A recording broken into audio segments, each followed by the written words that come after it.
Приветствую вас, зрители канала печиискамня.рф, любезные сердцу нашему подписчики. Сегодня вечер 19 января, и мы спешим доложить, что у нас произошло на проекте «Открытый голландский камин» против печного кухонного комплекса.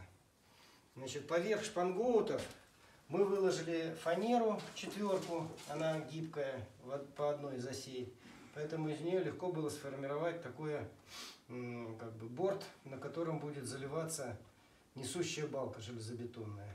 Выложили вниз часть декоративных плиток, они будут смотреть у нас на фасад тычками.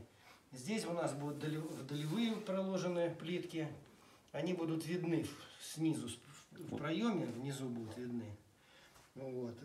И вот до сюда, когда у нас будет поверх этой балки строиться шатер дымосборный, вот до этого уровня у нас будет легким бетоном армированным залит вот этот вот аэродинамическая подвертка вот до этого уровня.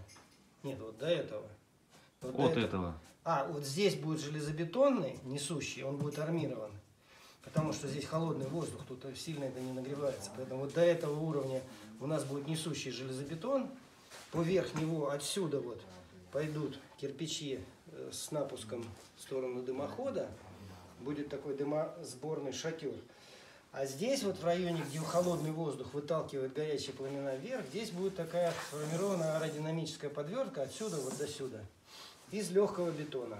Это глиноземистый цемент, песок, керамзит и перлит.